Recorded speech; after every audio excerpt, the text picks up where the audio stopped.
welcome to the Financial Pulse lecture series. The Financial Pulse is a comprehensive financial literacy program for residents, made by residents. And I'm joined here, I'm Nicholas Monfries, and I'm an emergency medicine resident. And I'm joined by my good friend and colleague, Jeff Frost, who's a resident in physical medicine and rehabilitation. For the past several years, we've been doing an orientation presentation for the incoming residents at the Resident Doctors of BC orientation, all about financial literacy. And what we're hoping to do here is give you a taste of that presentation in case you haven't been or seen that presentation, or in case you're wanting a refresher. This presentation is going to consist of the financial tips that Jeff and I thought would be useful during our training. So it's based on our opinion and what we thought was helpful to us during our training. If you're interested in learning more about this content or anything that we talk about, we encourage you to check out the Financial Pulse website at financialpulse.ca, where you'll be able to find a lot of different content there that you can look to take a deeper dive into some of the financial literacy topics, including our foundations curriculum, as well as there's a number of modules and calculators. So without further ado, I'll hand it over to Jeff to talk about why we do what we do and some disclaimers. Yeah, so Nick and I really got excited to be part of this when we started residency and started getting involved in negotiations and the residency union. And in speaking with our peers, we learned that, the basic financial literacy was at times challenging to come across without a biased source giving you that information, whether it's a bank or an insurance advisor or someone who had an interest in you purchasing something from them.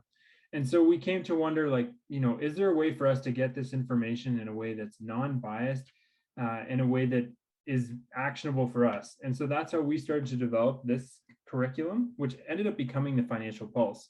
But we need to point out very clearly that we are residents and we're not financial advisors. And this is the best advice that we have for you based on our own experiences. But again, we're not financial advisors. Of course, one of the key things underlying Financial Pulse, which I think is important to point out, is that we do not have any competing financial interests to disclose. We don't get paid to sell you anything. We're just here giving you our best advice. On that front, I should point out that we do have some financial advisors that review the content of the Financial Pulse website. They are paid for their time, but it's also on the understanding that they are not to advertise their participation in the Financial Pulse, so that there's no sales interest there on their end. All right, thank you, Jeff. And just even some more legal speak, this is the terms of use. We have it on our website, and we want to emphasize it again with this presentation, that of course, this is from Jeff and I. We've worked hard to make sure our information is accurate. We've had financial advisors as a part of the Financial Pulse program review the material. But at the end of the day, this is not a replacement for financial advice. So it's just something that you should take note that this is something what we want to do is we don't want to replace an accountant or a financial advisor. What we want to do is provide you enough financial literacy so that you feel confident asking your financial advisor or accountant the right questions, and also determining what services that would be available to best serve you. So that's just sort of the overall terms of our programming. And we hope you enjoy it though, and we hope it's relevant. So we'll start with the first tip here. And Jeff, I can't remember, we thought about coming up with an order of who does what. I think we're just going to give her here. And I say you start with this first tip, and then we'll see what happens. Nick, I hate to break it to you, but I do remember the order, and this is actually yours. Because remember, paychecks is next. No problem. No problem. So tip number one then. I'm going to be the odd numbers then, I guess, is how we do it. So tip number one, guys, is understand your monthly income and deductions. So really what this tip means, it sounds pretty straightforward, but it's super critical. Before you can build any financial plan, it's important to know how much money are you actually going to take home at the end of the day. So as a resident in British Columbia, as of April 1st, 2021, the resident salaries are as you see in the side there. So R1 starting salary is just over $57,000. Now, taking that R1 salary, that works out to a biweekly pay of just under $2,200 per week. Now, that is not your take-home pay, and we'll talk about that in the next slide. Now, other income you can get as a resident includes call stipends, which can range from zero if you do not do call, or up to over $10,000 if you do a lot of call all the time. We also get a practice expense benefit of $1,000 annually. You get access to chief stipends if you're a chief resident, and there's other opportunities for moonlighting. All of this represents your gross income, not what you'll take home, which is your net income. So your net resident income is determined based on taking your gross income and taking away a number of deductions. And all these deductions are mandatory. So some of the deductions we have include income tax, which includes your federal and provincial portion, the Canada Pension Plan contribution, employment insurance, as well as the union dues, which are tax deductible. And our current union dues is 1.5% for RDBC, and that includes both the Resident Doctors of BC portion as well as the Resident Doctors of Canada portion. Now, in terms of taxes, your employer deducts taxes from your pay automatically based on your expected salary for the year. Now, many of us who enter into residency from medical school have a lot of tax credits available from your tuition. And tax credits and deductions can reduce the amount of tax you owe. Now, typically what happens is the employer withdraws their expected tax from your paycheck every 2 weeks. And then when it comes time to do your tax refund in April, you apply, you fill out your tax form, and then you get a refund. And if you're a PGY 1 and 2, it may be a large refund if you have a lot of tax credits from your previous education. Now, if you want to say, well, I know I have so many tuition tax credits from my education, I know I am not going to need to pay any tax whatsoever, then you can actually fill out a form to tell the employer and the government that they should not withdraw tax from your paycheck. And instead, you'll go to your tax return and you're not going to get a refund at that time because you've never been charged tax. The tricky part is if you don't have enough tax credits, you end up having to pay taxes plus interest when you go for your tax return at the end of the year.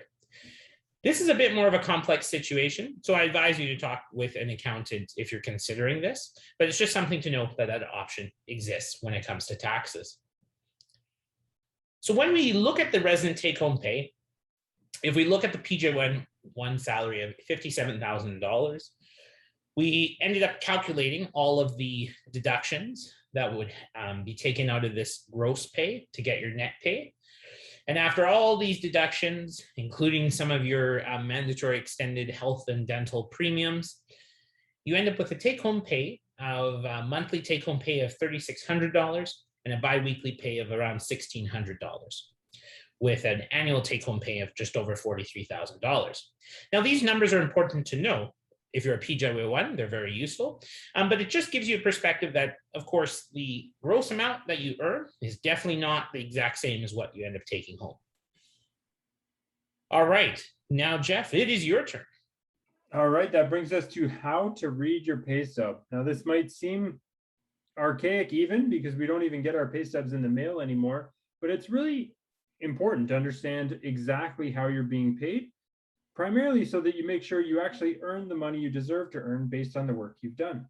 So Nick, if you go to the next slide, we'll see what your pay stub looks like here in BC. No problem. I was just going to see if I could annotate something, but let's just move to the next slide. All righty. So here in BC, you can see your pay stub. This is what it looks like. They're all delivered electronically these days, and you can find it if you go on your VCH employee hub. And here you'll see listed is kind of your name, some general information, some tax information, all that good stuff. What really matters is the middle, where we see your earnings, your taxes, your before tax deduction, after tax deduction, your employer paid benefits, and then that net pay distribution. And that's really what Nick was talking about on the final slide of his last tip, is of net pay. So we're actually going to go to the next slide where we zoom in on those important parts of the paycheck in detail, just so we can understand what's going on. Okay, so if Nick removes his annotations, which at this point appear more like graffiti than helpful learning material, no you'll problem. see that we can start with earnings in the top left here, which is what really, this is where it all starts, right? So we earn a certain amount of money. It's a salary. It's not based on the amount of hours you've worked. Often we get questions about that, and you should know that hours worked is a variable that needs to be inputted in most payroll softwares, and it's an administrative detail. It does not reflect the amount of time you actually work. And so we definitely hear from all kinds of residents who say I work way more than 67 hours a week. Some residents work double that after they take into account all the call they do. And yeah, don't worry about that number is all I have to say. It's a ghost in the machine. What you do need to know is that you're getting paid the right amount for your resident year. Beyond that, you'll see stat holidays worked as well as call payments. These are all useful to make sure that you know you're getting paid for all the work that you've done.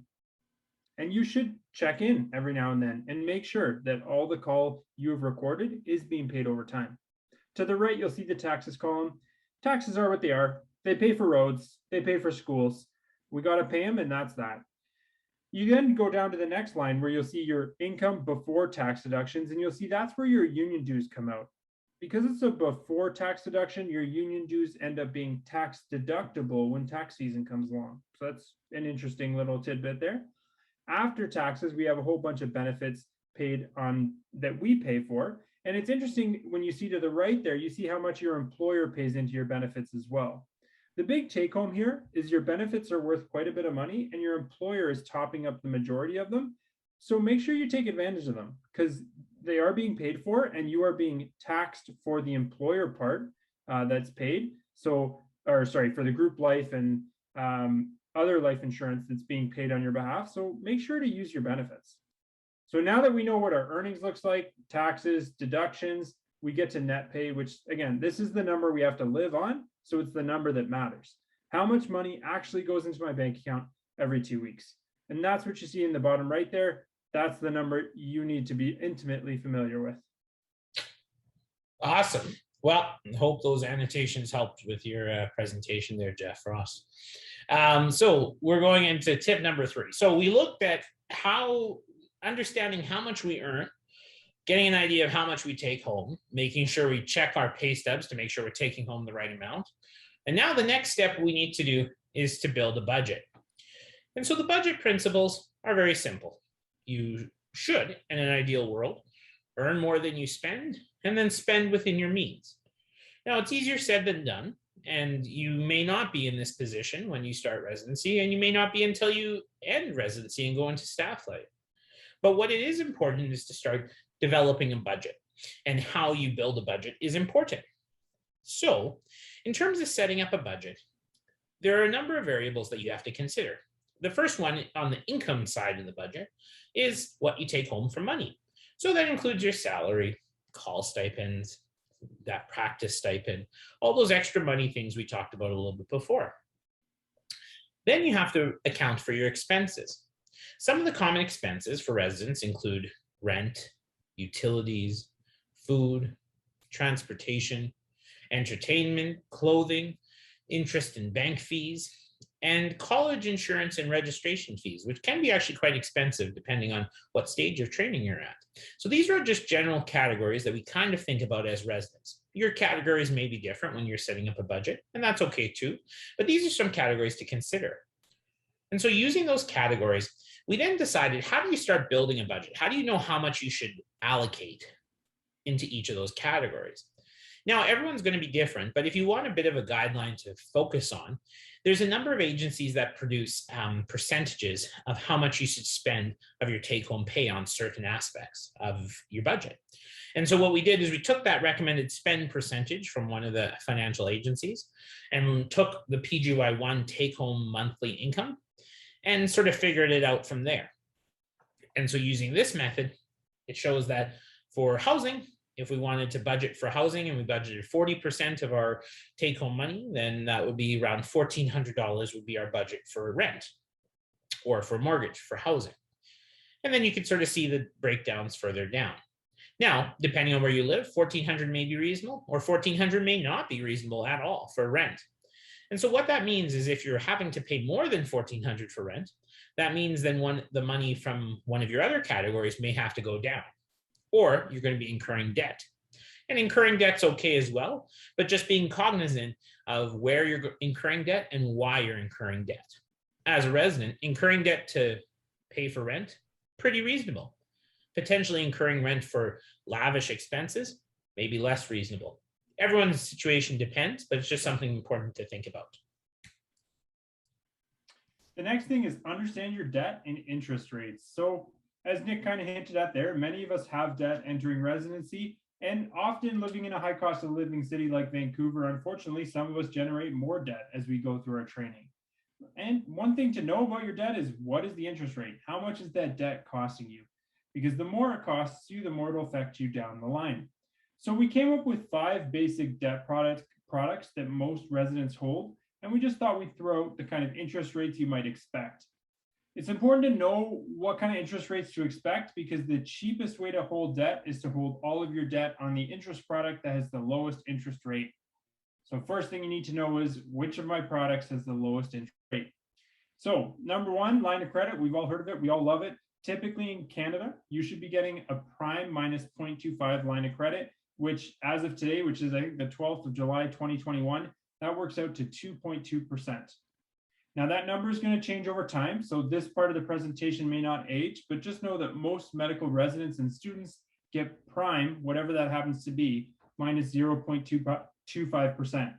Now this one is always a shocker for me because every single time we've given this presentation, and again, we've given it for 3 years in a row in multiple provinces now, we have at least one person say, oh my goodness, that's not my interest rate. My interest rate is higher than that.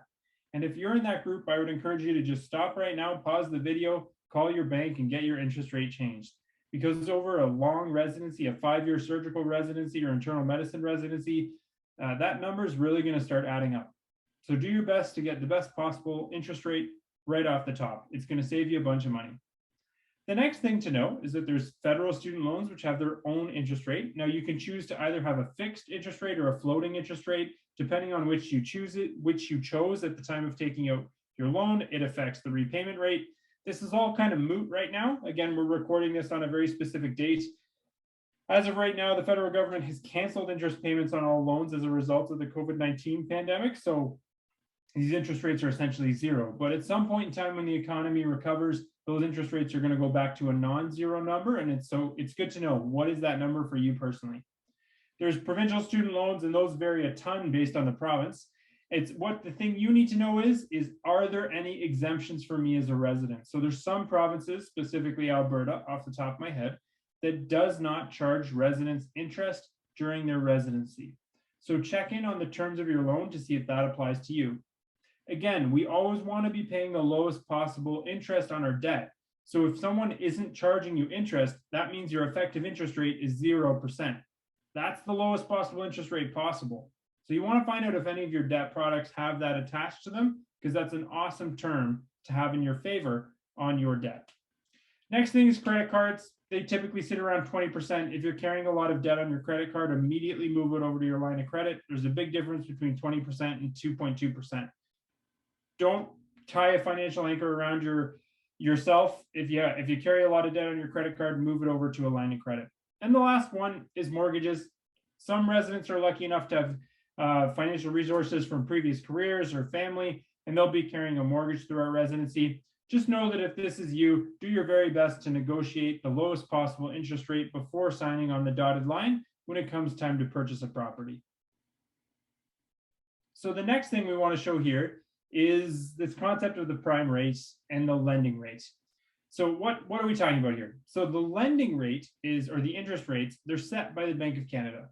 And that's the interest rate that the Bank of Canada charges banks when they lend the money. And currently it's 0.25%. What's important to know is that prime rates are the interest rates that customers are charged. And it's basically the current Bank of Canada rate plus an inflated percentage, typically 2.2%. So right now, prime rates are 2.45%. That's what the average bank will charge a lender at least they tell you at least, for lending money. So the big thing to know here is that interest rates increase when the economy is doing well, and they tend to decrease when the economy needs a boost and it's not doing very well. And so that means that these interest rates fluctuate over time, which means the cost of your debt changes over time. Now, I think when Nick and I started residency, the interest rate on the prime rate was, I think, something like 1.25%, something like that. And so the rate we paid on our line of credit was in the range of 3.4%. I remember thinking that was incredibly low and it couldn't go any lower. Of course, the COVID-19 pandemic hit and those rates did go down. But we can look back in time, and that's what our graph here is showing. I know Nick likes to joke that I probably think this is an ECG because I'm a physiatrist, but Nick, I did do some off-service internal medicine residency rotations, so I happen to know that that's not an ECG. But if it were, it'd be a very abnormal ECG. That's all I can say. I can't diagnose. Yeah, look, it looks pretty similar. See the annotation I'm showing there. So anyways, what Nick is trying to show with this graph here is that if you go back into like the 1980s, the lending rate set by the Bank of Canada was significantly higher. I think it went up to 18% at one point. And that's like near credit card levels of interest. And so that's what you need to know, that your line of credit rate isn't fixed. It can go up, and if it does, it may impact your financial health. That may influence your decision to pay off debt now or save. Just know that those numbers can change.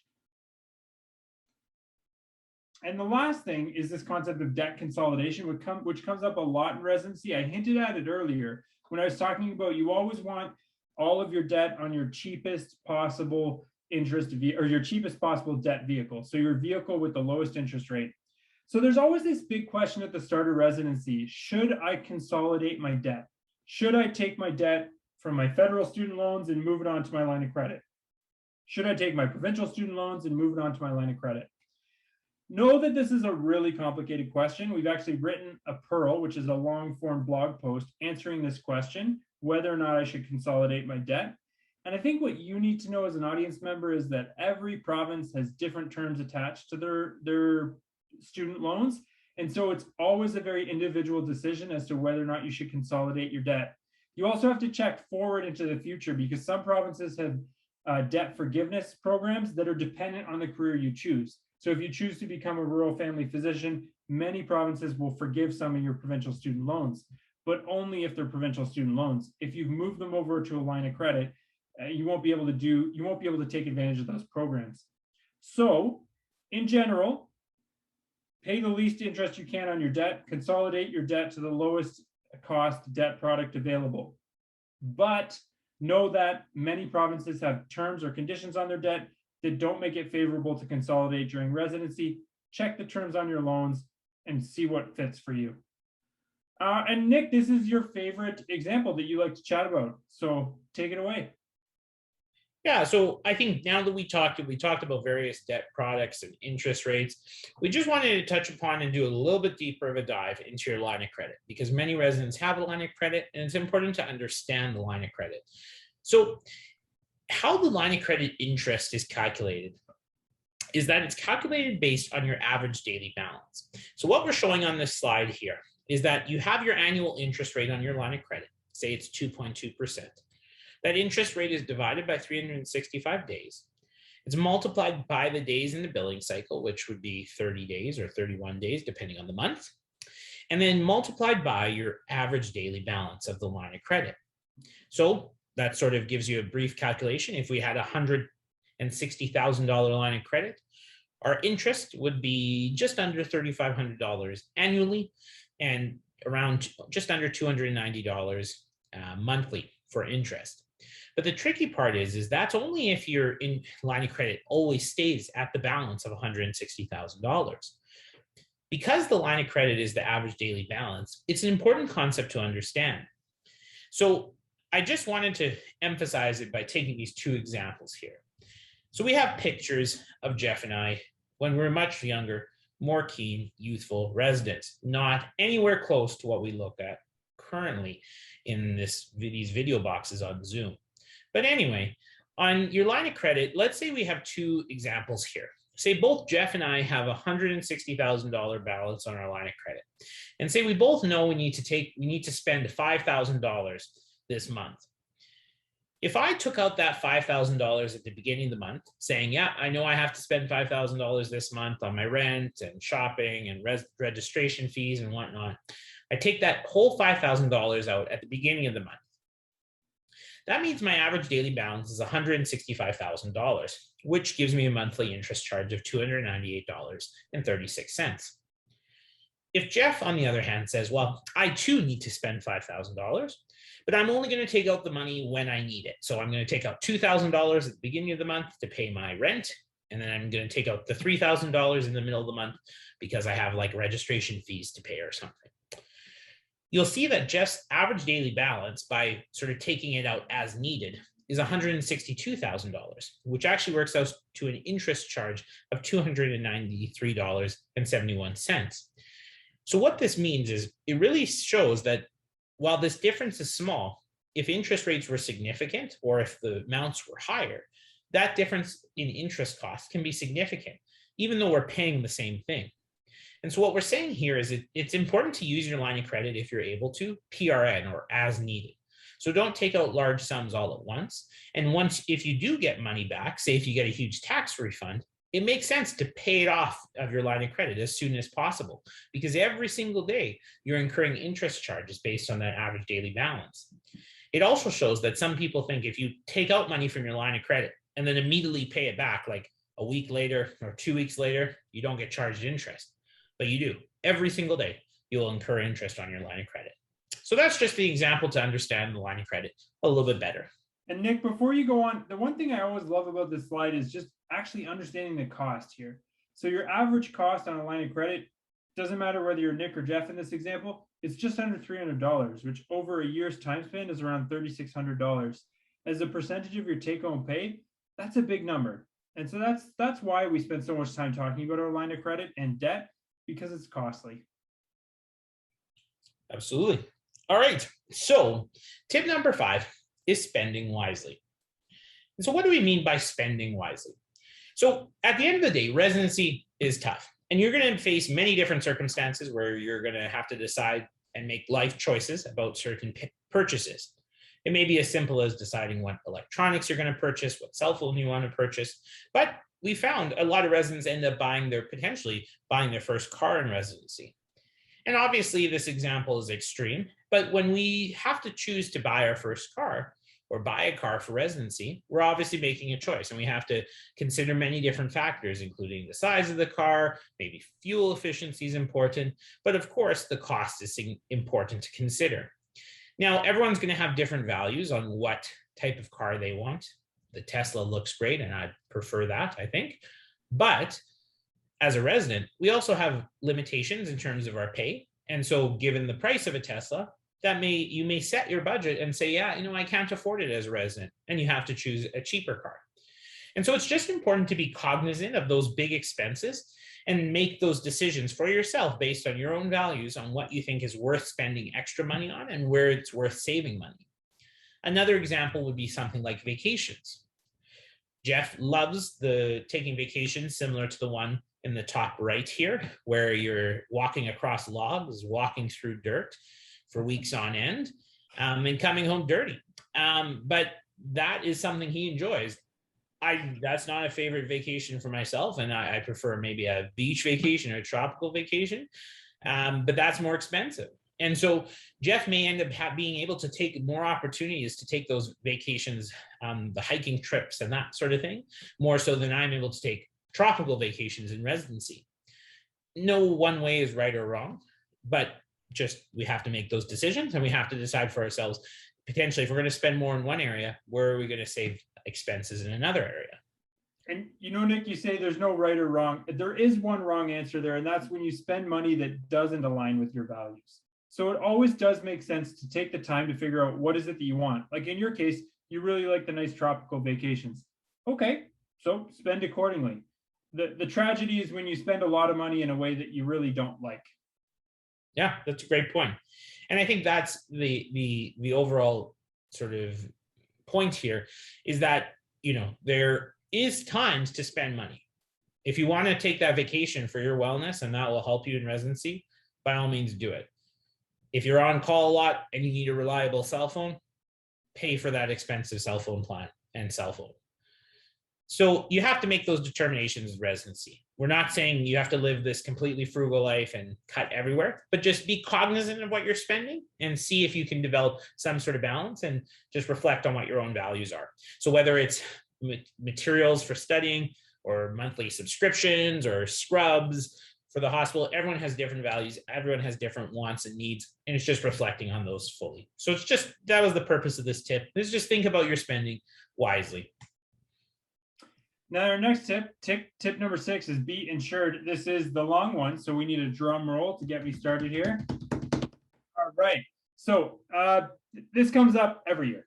And it unfortunately, a lot of the questions are the same questions every year. So we thought it would be good to go through the basics of insurance for a resident. That does take some time and it does require some detail. And unfortunately, I won't be able to give you the extent of detail that we need to really understand this topic today. But I think these slides will just give you an introduction to the topic. So hopefully you don't feel unprepared if this topic comes up in your own financial life. So there are 3 types of insurance that we frequently get sold as residents. Type number 1 is long-term disability, then there's critical illness insurance, and finally life insurance. We're going to go through all 3 of these right now. We're just going to talk about what they are, why you might need them, and try and answer the question, is this a product I should be pursuing? So number 1, before we get into long-term disability insurance, this is my favorite slide. And it's the question here is, why do I need insurance? I'm young, I'm healthy, I'm in really good shape.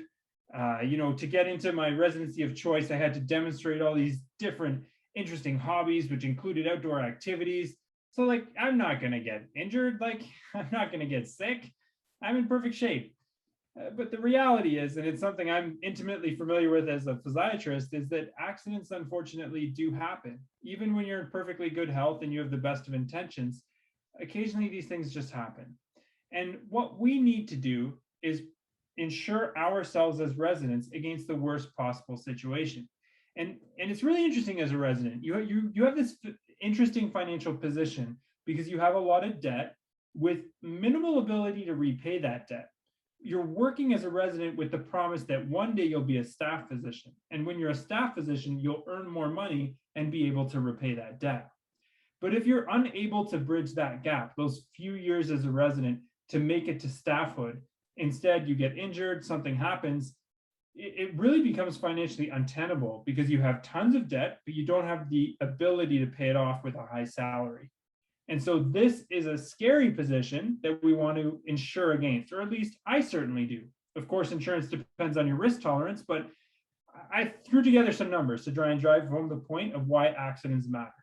So let's say your rent costs $1,500, your groceries, $350. This is the big one, debt repayment, which most people don't have to the extent that a resident does. Then you have your phone bill, your car, eating out, all those kinds of things. Your total monthly burn is $2,980, so just under $3,000. Now, if you were to become injured or ill and you could no longer work, your monthly income is $0. So how do you climb out of this hole? How do you pay everything you need to live, as well as pay off that debt you incurred during medical school while being unable to work? And that's where things like insurance comes in. The big one is long-term disability insurance, which is the first one we're going to talk about. So long-term disability insurance is a product that provides an income replacement in the event that you are unable to work for an extended period of time. So the big question we're trying to answer today, do I need this insurance product? And the answer here is yes, you do. As I said, residents are in a unique position. We have this really high debt load, but we have moderate earnings in the short term. So debt without income is just an insurmountable financial burden. And so what we want to do is insure ourselves against that eventuality by having a product that provides an income replacement in the case that we can't work. And that's long-term disability insurance. And that's really why it's so useful. The question we get asked a lot is, what plan should I choose? Should I do the group plan or should I do the individual plan? And those refer to different sellers. So group plans are typically your provincial medical association, like if you're in British Columbia, the Doctors of BC. And individual plans are typically sold by a financial institution like a bank or an insurance company. Now, we often get asked this question. There are some nuanced differences between group and individual plans. And deciding between them can matter if those nuances matter to your financial health. But the much more important decision, the big decision, is which you should spend most of your time worrying about, is should you or should you not be insured? And that's the big question. And the answer is yes, we really should if we are carrying a lot of debt. So the big question here is not the difference between group and individual plans, but whether or not you should be insured at all. That being said, there are some differences between group plans and individual plans, and those nuances may matter in your own personal financial situation. So we've highlighted the three key axes on which the plans differ.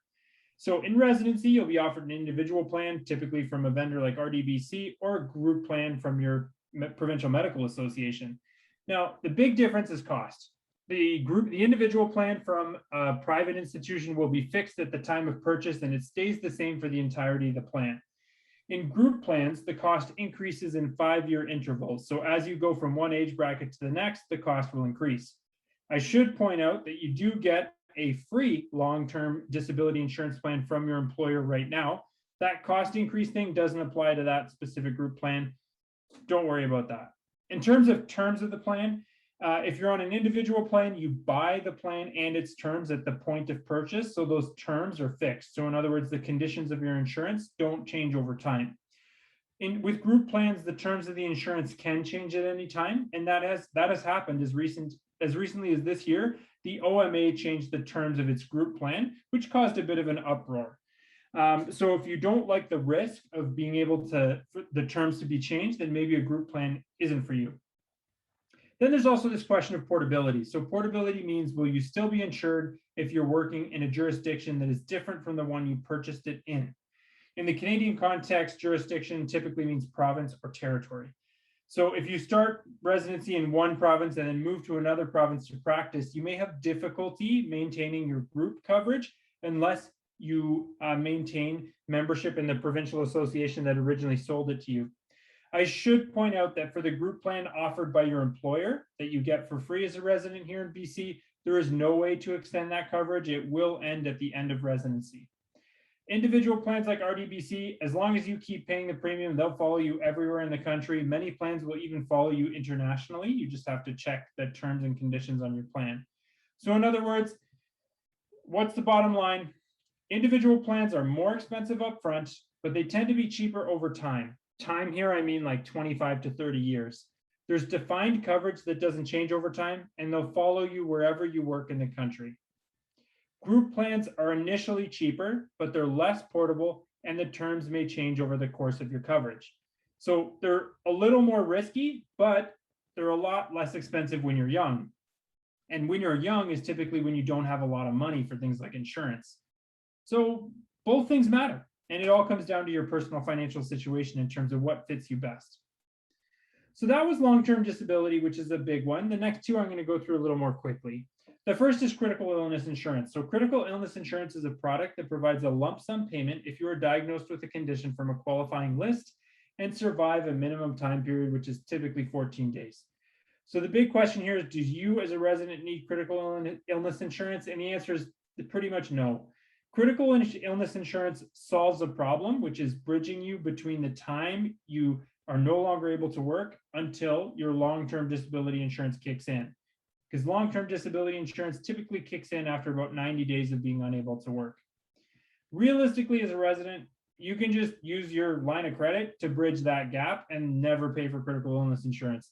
And more importantly, as a resident in British Columbia, you can actually stay on short-term sick leave, so continue to get paid your salary for about 90 days, which is when your long-term disability insurance kicks in. So basically, the problem critical illness insurance solves doesn't exist in British Columbia. So it's a redundant product. It doesn't really do you any good. And furthermore, there's this whole problem of the qualifying list. So insurance companies are very, very tight about what technically qualifies for a payout. It's often very challenging to get a payout, even if you think you should. So they might say, like, if you get stage 4 breast cancer, we'll give you a payout. If you get diagnosed with stage 2 breast cancer, they may say, no, sorry, that doesn't meet the qualifying list criteria, so you won't get a payout. As a result, we typically say, don't bother with critical illness insurance. It's a cost for a problem that doesn't really exist, and it's hard to actually qualify for it. The last insurance product we're going to talk about is life insurance. And I want to be clear here that I'm bounding my comments to term life insurance, not whole life insurance, which you'll also hear about as a resident. So term life insurance is a product that pays a benefit, typically a lump sum, to your beneficiaries in the case of you passing away. This is the most interesting one. This is the one where we can have a long discussion. So long-term disability insurance, you need it. Critical illness insurance, you almost certainly don't need it. Light term life insurance, it really depends on your life situation. So because your benefits receive a payout in the event of you passing, the first thing you have to ask yourself is, do I have any dependents? Now, take me, for example. I'm single. I don't have any children. To put it bluntly, if I pass away, there is no one who will benefit financially from me passing away. I have no dependents. Many residents are in a different situation. They may have a partner, they may have children. In that case, there are other people depending on you bringing in an income for their financial success in life. So there are people who would benefit from you passing away. So you do have dependents. In that case, it makes a lot of sense to have life insurance if you want to provide for those individuals in the case that you unfortunately pass away. Now, I will say all of these comments are really bounded to term life insurance. That whole life insurance thing you talk about, this is the here be dragons or here be the Kraken map. I'm just warning you because we get sold whole life insurance hard.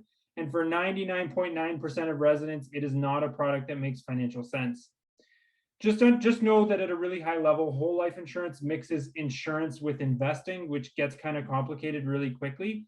There are situations in which it is financially beneficial, but those situations are narrow and they're rare to come across as a resident. So if someone tries to sell you this, just understand they're probably charging you a lot of fees for very little benefit, and it's probably not worth your time. So that was it. Thank you for sitting through insurance. I now get to pass the baton back to Nicholas. All right. Thank you, Jeff. So we got through insurance. So tip number 7 is understanding your benefits. And specifically, when I refer to benefits, I mean the extended health and dental insurance benefits, because we talked about what some of the insurance products that are provided as a part of your employment. Let's talk a little bit about your extended health and dental insurance.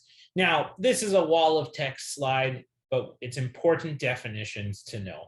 So your extended health insurance covers costs associated with prescription medications, medical equipment, maybe for residents that includes things like compression stockings for those long nights on call, as well as practitioner services such as massage therapy, physiotherapy, that sort of thing.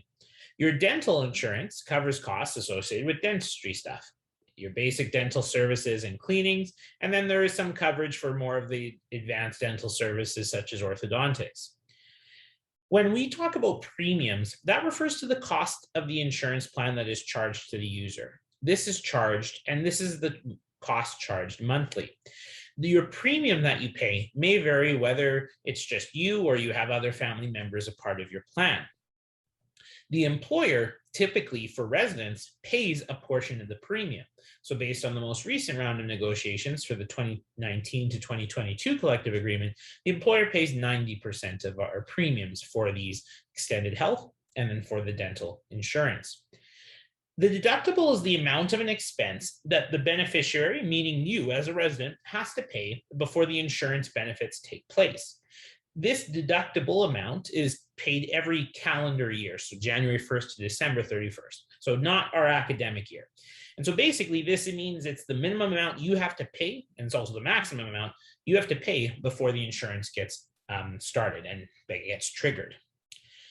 When we talk about reimbursement percentages, that refers to the percentage of the total claim cost that the insurance plan will reimburse the policyholder. So those are some definitions. Let's look at how it actually plays out. So I just selected some of the most commonly used extended health benefits from just what I've heard from my colleagues. So let's take a look at some of our benefits. So prescription medications, we have 80% reimbursed up to $1,000 of claims per calendar year. And then after you claim over $1,000, it's 100% thereafter. So what that means is if you have a $100 prescription medication to pay for, 80% will be reimbursed. So the insurance will cover $80 of that. Now, you first have to pay your deductible to access all of these things. And your deductible is $75. So that means when you get that first prescription for $100, you're actually going to have to pay that first $75 and then the portion thereafter. You can take a look at Financial Pulse website to read our Pearl that actually takes a deep dive into this so that you can actually better understand how the reimbursement percentages work. But the other things you can take note is that 80% reimbursement also covers things such as massage therapy sessions, physiotherapy sessions, compression stockings, prescription eyewear, as well as we have a complete reimbursement or complete coverage of travel and comprehensive travel insurance. So those are some of the most common benefits that we get. And these are benefits that are available to you. So it's not really a decision. This is what everyone's a part of. So use them if it's of use to you, because you have access to them. The next thing is the dental benefits. So our dental benefits are actually, we lose those 80% and we actually get 100%. So it's actually a lot better in that sense, in that typically for most dental services, such as basic teeth cleaning, dental fillings, those are 100% reimbursed. So you're not really paying out of pocket unless your dentist is charging a lot more than their dental fee guide, which I haven't found is a common thing, but something to keep in mind. Then we also, our plan covers certain percentage reimbursement for things like orthodontics, such as Invisalign and whatnot. That is covered at 60%. But dental surgery for wisdom teeth extraction, I had to do that during residency. 100% reimbursement for the extractions for that. So know those benefits, understand that we have access to those benefits, and take use of them if they're relevant for you. And I think, Nick, one thing, just to scroll back to the benefits that so often gets overlooked in BC, and it drives me a little nuts since you and I spent a year and a half of our life negotiating for these benefits. These benefits are actually quite good when you compare them to other provinces across Canada. So make use of them if you can. There are many provinces where you don't get 100% dental coverage and stuff like that. And that is money in your pocket if you choose to use it. And of course, we always recommend dental health. You know, it's great to keep those teeth clean. And I think, to that point, it's not even comparing, other resident plans, but I think it's just understanding in general how much these services costs are really important. So as a resident, you get 100% of your dental cleanings, 2 treatments per calendar year. So that means you could go to the dentist every 6 months. When you're out of residency, and if you're not covered by that, it may be shocking to see how much that costs to go every 6 months. And so what I think it's also important to use your benefits, it's also important to take note of how much these things cost, because a lot of physicians don't have benefit plans when they enter the staff life. And that is something just to keep in mind, to understand how much you typically spend on these sort of things. Yeah, that's a great point, Nick. Okay, and our last tip here is talk about your finances. So often in residency, we found that talking about finances was almost like a taboo subject, up there with religion and politics. But at the end of the day, you won't learn if you don't have a chat with people about how you can better manage your finances. So there's lots of different resources for doing this here in Canada. I think Nick's next slide is all about Physician Financial Independence, which is a Facebook group. I think it started around the time Nick and I started residency, if I remember correctly. And it was a group where physicians could ask questions of each other, and theoretically, people with more experience would answer questions, and hopefully we could learn from each other to all become more financially literate. Now, this group has really expanded in its scope over time. It's a massive group now. I forget what the membership is. And as with any group with a massive membership, I just would, buyer beware. There are some varying quality when it comes to posts these days. Overall, it's a wonderful resource. I encourage you to use it, but just be a little skeptical if something seems too good to be true on PFI. And the next thing was just a summary of what we've been talking about today. So number 1, understand your monthly income and deductions. Know how to read your pay stub. Understand the importance of building a budget and setting a budget so that you don't go more into debt. Understand your debt at that point and all the interest rates associated with it so you know how to best pay it off.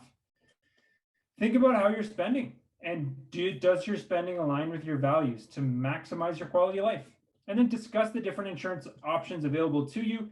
Understand those choices and make choices that meet your life, that match your life circumstances. Finally, review your benefits and, of course, talk about your finances, which is what we're doing here today.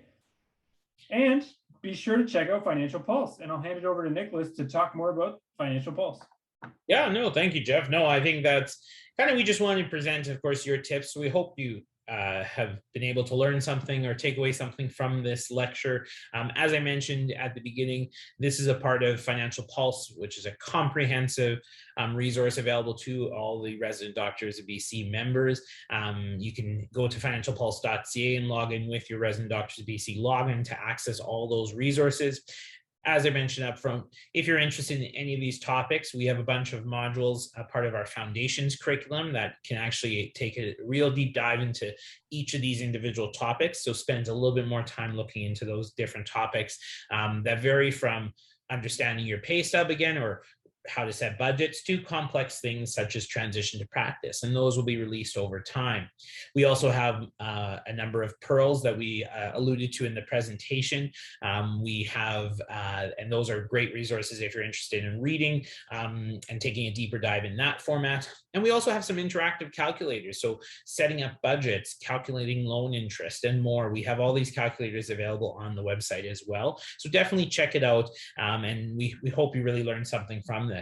So that was our Financial Pulse lecture series. This was our introductory lecture. We thank you so much for joining us and look forward to seeing you again soon, and hopefully you engage with the Financial Pulse material over time. Good luck with residency. Take care. Thank you very much, everyone.